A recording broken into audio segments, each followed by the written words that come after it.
నేను ఈ స్టోరీ చెప్పి క్లోజ్ చేస్తాను, ఓకేనా? పిల్లలు ఎక్కువ మంది ఉన్నారు కదా, రండమ్మా. నాకు కూడా కొంచెం హెల్త్ బాగాలేదు. తమ్ముడు నువ్వు వచ్చేసి నువ్వు దా. నాకు ఇంకొకరు కావాలి, కొంచెం బలంగా ఉన్న వాళ్ళు కావాలి, నాలా ఒక్క ఎవరు వద్దు. నువ్వు రా, నువ్వు కదా. ఏం పేరు నీ పేరు? సీనన్నా, వీరన్నా. ఓకే ఓకే, ఒక మంచి యాక్టివిటీ చేద్దాం. ఏం చేద్దాం? మంచి యాక్టివిటీ. నెక్స్ట్ టైం వచ్చి కొంచెం ఎక్కువ టైం తీసుకుంటాను నేను కూడా, కొంచెం నాకు హెల్త్ బాగాలేదు. సో ఏం చేద్దామంటే కొంచెం సేపు, ఎంతసేపు? మళ్ళీ మీరు ఆయన ఆట పట్టివద్దు, మొత్తం అయిపోయిన తర్వాత పట్టేశారు ఆట పట్టివద్దు. ఈయన రావణాసుడు. ఈయన ఎవరైనా మాకు ఇష్టం లేని క్యారెక్టర్ అన్న, నువ్వేది రావణాసుడు అంటున్నావు. కొడుకు ఎప్పుడు కనిపిస్తాడని చూస్తుంటే నువ్వేమో ఇండో ఉన్నాడు రావణాసుడు అంటున్నావు కదా. కొంచెం సేపు టైం అనుకో. ఐఎమ్ ఎక్స్ట్రీమ్లీ సారీ, ఇంగ్లీష్లో చెప్పిన సారీ.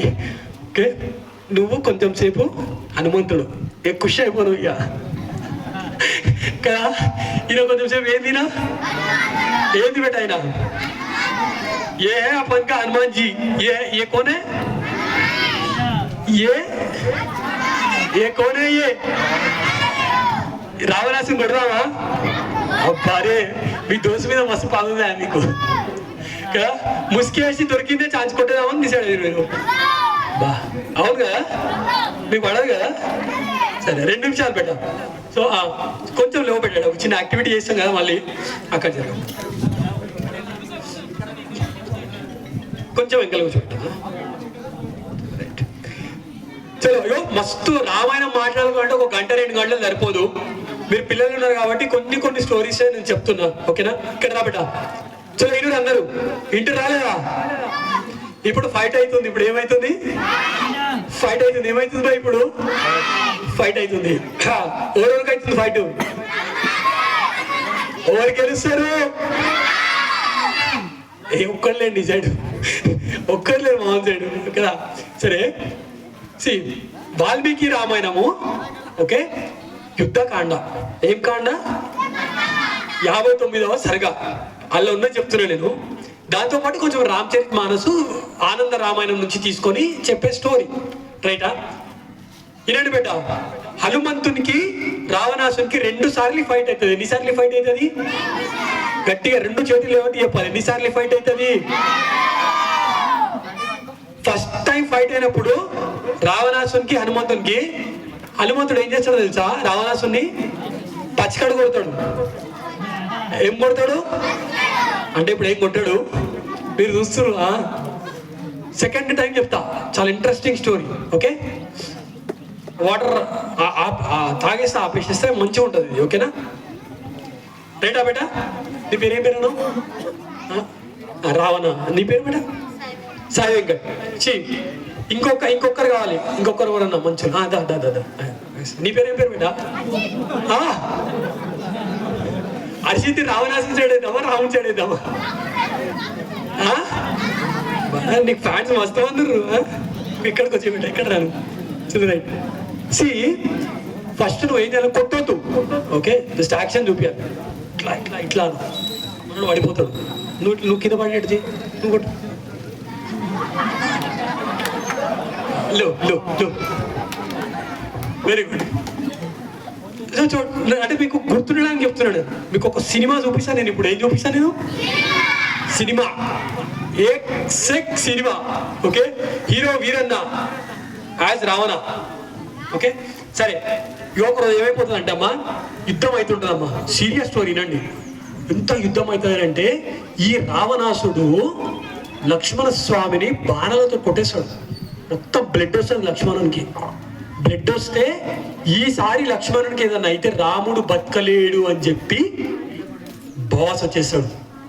ఇట్లా సైడ్ తీసుకుంటాడు లక్ష్మణుడిని.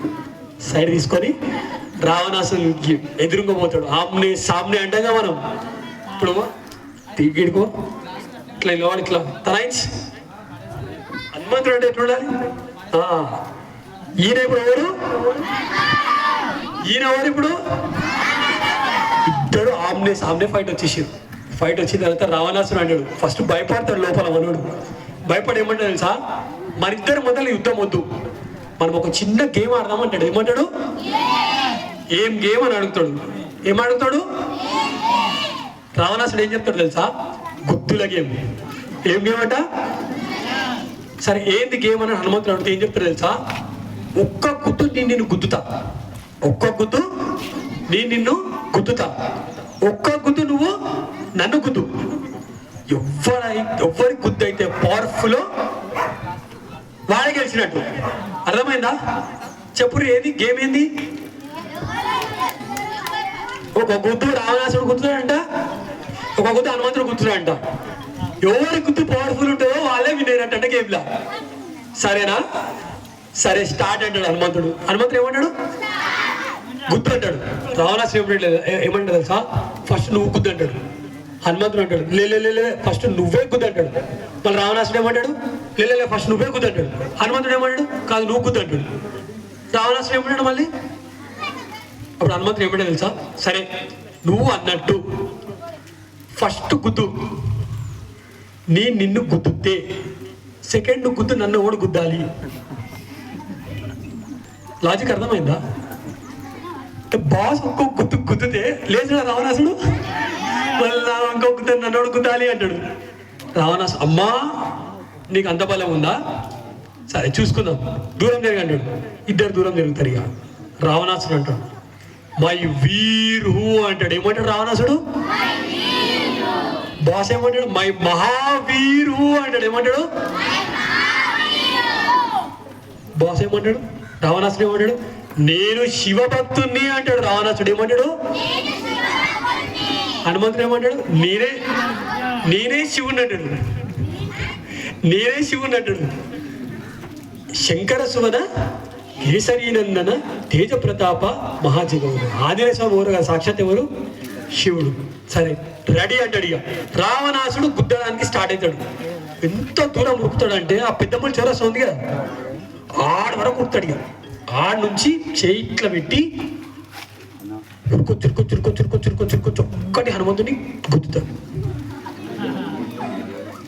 గుద్దాక హనుమంతునికి ఏమైనా అవుతుందా? జస్ట్ ఇట్లా సార్ అంతే. రావణాసుడు అడుగుతాడు, నీకేం కాలేదా? నాకేమైంది? జై శ్రీరామ్. నీకు దెబ్బ తాకలేదా?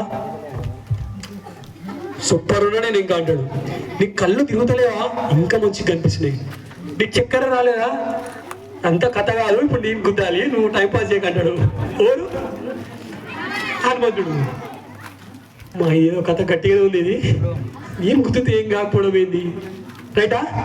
సరే నువ్వు గుర్తున్నావా, గుద్దు చూసుకుందాం అంటాడు. ఇక బాస్ స్టార్ట్ చేశాడు. ఇక బాస్ పోతాడా చౌరస్తా వరకు? అవసరం లేదు కదా, నిలబడిన దగ్గరనే పాతాళానికి దొక్కేస్తాడు కదా. ఇట్లా నిలబడతాడు అన్నయ్య స్వామి. నిలబడి జస్ట్ చేయి ఇట్లా పెడతాడు. 360 degrees. ఎన్ని డిగ్రీస్? 360 డిగ్రీల వద్ద చేయి ఇట్లా పెడతాడు. పెట్టి ఫస్ట్ ఏమంటాడు హనుమంతుడు, ఏ పని స్టార్ట్ చేసిన ఏమంటాడు, జై శ్రీరామ్ అని నిలబడతాడు. నిలబడి చెయ్యి ఇట్లా పెట్టగానే పాము పైన బ్రహ్మదేవుడు ఇట్లా తపస్సు చేసుకుంటుంటాడు. ధనుమని కిందికి వచ్చేస్తాడు. హనుమంతుడు అనుకుంటాడు, ఈ పెద్ద ఎందుకు వచ్చిండు అనుకుంటాడు. అంతే కదా, ఎందుకు వచ్చినావు నువ్వు అని అడుగుతాడు. బ్రహ్మగారు ఎందుకు వచ్చినావు మీరు అని అడుగుతాడు. ఆ చెయ్యి ఏదో గత దూరం పెట్టినావు, జర తక్కువదే అది. ఎందుకు అంటే సస్తాడు, నీ పవర్ తెలియదు, తక్కువదే అంటే సరే అని కొంచెం తక్కువ చేస్తాడు. ఓకేనా అని అడుగుతాడు. బ్రహ్మదేవుడు ఏమంటాడు, లేదు ఇంకా తక్కువదే అంటాడు. సరే అంటాడు.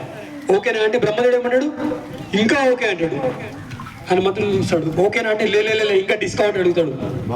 వాడేమో అంత దూరంకి వెళ్ళి ఉరుకొచ్చి గుద్దిండు. అప్పుడు ఏడుకోను, నేను నిలబడితే ఇట్లా అంటే ఇంత అంటున్నావు, బాగానే ఉన్నావు నువ్వు అంటాడు హనుమంతుడు. సరే ఏం చేస్తావు ఇక కానీ అని అంటాడు. రావణాసుడు లోపల అనుకుంటాడు, బ్రహ్మదేవుడు వచ్చినట్టు మామూలు పెద్దదే ఉంది అని చెప్పి స్టార్ట్. ఇక ఏం చేశాడు, జై శ్రీరామ్ అని చెప్పి హనుమంతుడు గుద్దనికే పోతాడు. మళ్ళీ బ్రహ్మదేవుడు మధ్యలో ఇట్లా చూస్తాడు. ఎందుకు అట్లా చూస్తున్నావు నువ్వు అని అంటే, భయం అవుతుంది నాకు అంటాడు. ఎందుకు భయం అవుతుందంటే ఆడు నీ చేతిలో చస్తాడు, ఆడు రాము చేతిలో చావాలని రాసిన నేను రాసింది తప్పవుతుంది, మన తక్కువ నార్మల్గా కొట్టు అంటే అప్పుడు హనుమంతుడు ఏం చేస్తాడు, ఇట్లా ఉన్న హనుమంతుడు ఒక్క గుద్దు ఎవరిని గుద్దుతాడు, రావణాసుని గుద్దుతాడు. దశ కంఠుడు అంటాం కదా, 10 తలలున్న రావణాసుడు ఒకటేసారి యుద్ధ భూముల ఎగిరి కింద పడిపోతాడు. కింద పడిపోయిన తర్వాత కోమా అనుడు లెవడిగా. అప్పుడు హనుమంతుడు ఏం చేస్తాడు తెలుసా, ఇట్లా ఊపుతాం కదా, గాలి ఊపేది ఉంటుందా, వేసుకొని పోయి ఇట్లా ఇట్లా ఇట్లా ఇట్లా బ్రహ్మదేవుడు వచ్చి అడుగుతాడు, ఏం చేస్తున్నావు నువ్వు అంటే, చూస్తున్నాడు ఉన్నాడో వచ్చిండో అని చెప్పి. నీకు ముందే చెప్పిన అంత గట్టిగా గుర్తొద్దు అని అంటే, సో అట్లా 2-3 గంటలు రావణాసుడు లిటరల్గా లేవడు. ప్రజెంట్ అయితే అపోలో, ఉస్మానియా, గాంధీ దవాఖానా ఏడో పోయినా పట్టకపోతుండే. అంత ఘోరంగా కొట్టిరు. అంత పవర్ ఎవరిది, ఆంజనేయ స్వామి యొక్క పవర్. సో మళ్ళీ లేచిన తర్వాత కొంచెం దూరం పోతాడు రావణాసుడు. పొయ్యి ఏమంటాడు తెలుసా, హనుమంతుని పిలిచాడు, హనుమా అంటాడు, శ్రీరామ్ అంటాడు. మెచ్చుకోవాలబ్బా నీ బలాన్ని, నువ్వే గెలిచినావు అని చెప్పి గాయమైపోతాడు ఆడికి. మళ్ళీ ఇంకో గుద్దు గుద్దిండు ఏమైపోతాడు, చచ్చిపోతాడు. సో గట్టిగా అన్నకి సపోర్ట్ కొట్టదు రావణాసుడు, మా హనుమంతుడికి గట్టిగా సపోర్ట్ కొట్టుది. Right better. కోపం లేదుగా నా మీద, మీరన్నా కోపం లేదుగా. జై శ్రీరామ్. అర్థమైందా స్టోరీ, అర్థమైందా? మంచిగా ఉందా స్టోరీ? చెప్తారా మీరు మీ స్కూల్లో వాళ్ళ వీళ్ళకి చెప్తారు కదా? చెప్తా. మనం అందరం హనుమాన్ చాలీసా చేసి ముగిద్దాం, ఓకేనా? రెడీయా? చప్పట్లు కొడతారా? నాతో పాటు మీ అందరు కూడా పాడాలి. పాడతారా? పాడతారు కదా? 2 నిమిషాలు. చలో రైట్. కళ్ళు మూసుకోవాలి అందరు. Very good. దాని పెద్దవాళ్ళు అందరూ కళ్ళు మూసుకోవాలి. హనుమాన్ చాలీసా చేద్దామన్నా. అందరూ అమ్మ, చెల్లెమ్మలు, పిల్లలందరూ కళ్ళు మూసుకోవాలి. హనుమాన్ చాలీసా చేసి మనం కార్యక్రమాన్ని ముగిద్దాం. ఎవ్వరు కూడా మాట్లాడొద్దు. స్వామి మన దగ్గరనే ఉండి అనుకోవాలి. అన్న ప్రతి ఒక్కరికి హనుమాన్ చాలీసా చాలా పవర్ఫుల్ అన్న. అంటే ఇప్పుడు పిల్లలు ఉన్నారు కాబట్టి, ఎక్కువ మంది పిల్లలు ఉన్నారు కాబట్టి వాళ్ళకి రిలేటెడ్ స్టోరీసే నేను చెప్పాలి కాబట్టి వాళ్ళకి అర్థమయ్యే స్టోరీస్ చెప్తున్నా. లేదు అంటే రామాయణంలో ఆంజనేయ స్వామికి సంబంధించి చెప్తే ఒక్కసారి రోమాలు ఇట్లా అయిపోతాయి, మనందరికీ కూడా కళ్ళకి నీళ్ళు వచ్చేస్తాయి. అంత గొప్పది రామాయణం. మన లైఫ్లో ఏ కష్టం వచ్చినా సరే అమ్మ, పెద్దవాళ్ళందరికీ ఖచ్చితంగా ఏది పనిచేస్తుంది అని అంటే హనుమాన్ చాలీసా పనిచేస్తుంది. ఇందులో ప్రతి శ్లోకం కూడా ఒక మహామంత్రం. ఇది జస్ట్ ఒక 40 శ్లోకాలల్లా హనుమంతుడే వచ్చిండు తులసీదాస్ గారు చేస్తే అంటే ఆయన చాలా తపస్సు చేసి రాసి పెట్టింది ఈ హనుమాన్ చాలీసా. పిల్లలు మీరు మాట్లాడదామా? అందరు కళ్ళు మూసుకోవాలి. హనుమాన్ చాలీసా గురించి చెప్పి హనుమాన్ చాలీసా చేద్దాం మనం అందరం. ఇందాక అన్న చెప్పిండు, అమ్మ సుందరకాండ పారాయణం చేసి ఎంత ఫలితం ఉంటుందో ఒక్క హనుమాన్ చాలీసా చేస్తే మనకు అంత ఫలితం ఉంటుంది. మన లైఫ్లో ఎన్ని కష్టాలు వచ్చినా సరే హనుమాన్ చాలీసా సంకల్పం మనం తీసుకోవచ్చమ్మ.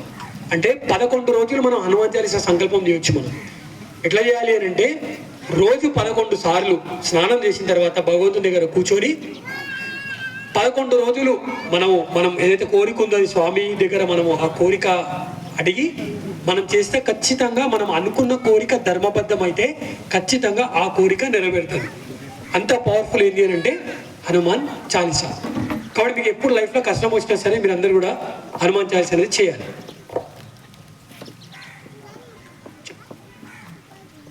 సో ఖచ్చితంగా ఈ హనుమాన్ చాలీసా అనేది చేయాలి.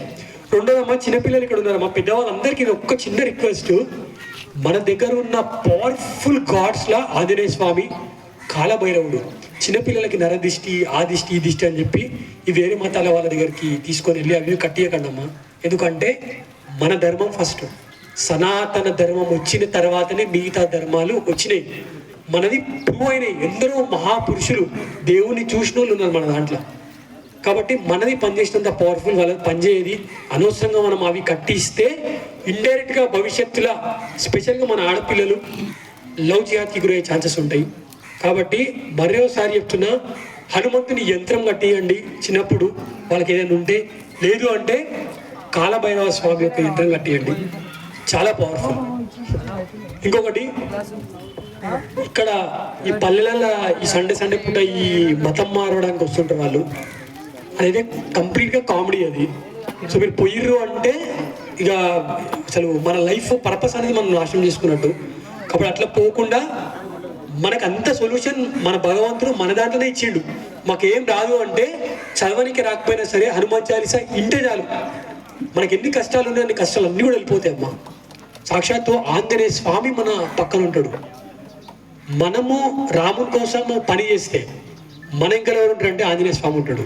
ఈ పిల్లలు కాకుండా ఈ ఈ యొక్క ఈ కార్యక్రమాన్ని 6 నెలల సంది చేస్తున్న యూత్ ఒక్కసారి ఇక్కడికి వస్తే అనే కార్యక్రమం మీ యూత్ ఎవరైతే ఈ చేస్తున్నారో వాళ్ళు ఒక్కసారి స్టేజ్ మీదకి రమ్మంటే మీరు ఎట్లా ఉండాలి మా పిల్లలు మాట్లాడొద్దాం. అయిపోయింది కదా, మాట్లాడొద్దు. ఓకే, కళ్ళు మూసుకోవాలి, ధ్యానం చేయండి వేరు. ఓకే,